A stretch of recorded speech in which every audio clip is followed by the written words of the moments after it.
Okay, I'm gonna answer this question that I know a lot of people have. Like, what's wrong with this MF? What happened to him when he was a kid that made him respond the way that he do? Well, I'm gonna explain this to you. Again, growing up in a house with no man and with my mom and sister, I was subject to a lot of abuse.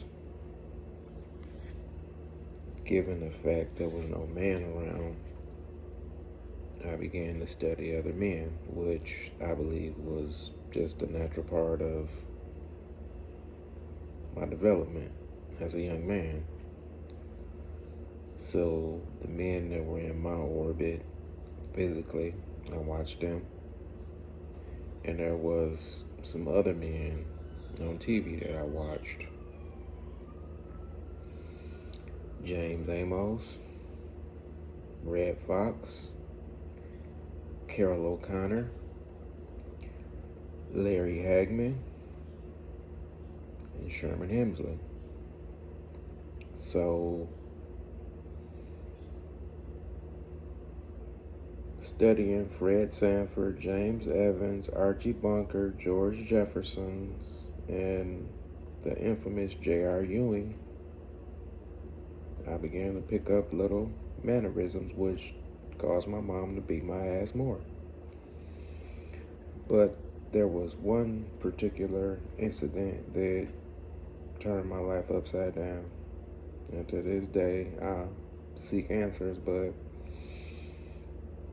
I don't have the option of getting the answer to this. But at 9 years old, walking home from school in the dead of winter in Detroit,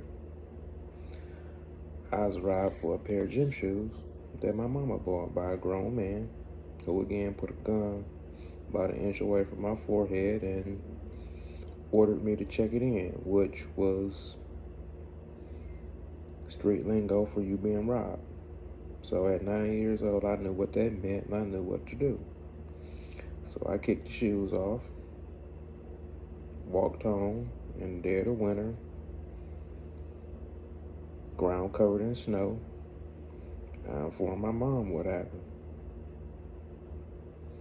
She then whooped my ass again and sent me to my room. That was it. I had a very strong godmother, Henrietta McLemore, who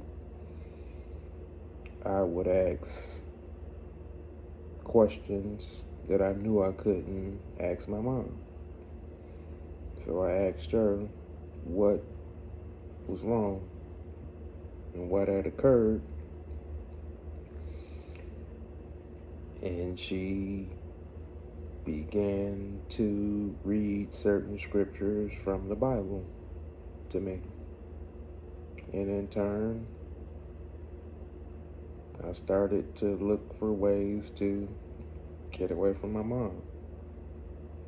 So that was the triggering incident that caused me at 11 years old to request to live independently of my mom. Now, it's no disrespect to her. She did the best she could. But that was as far as she could take me as, her son. And again, I don't have any animosity towards her, or it was just, like I said, that was the incident that changed my life and created some significant distance and put a strain on me and my mom's relationship. Now,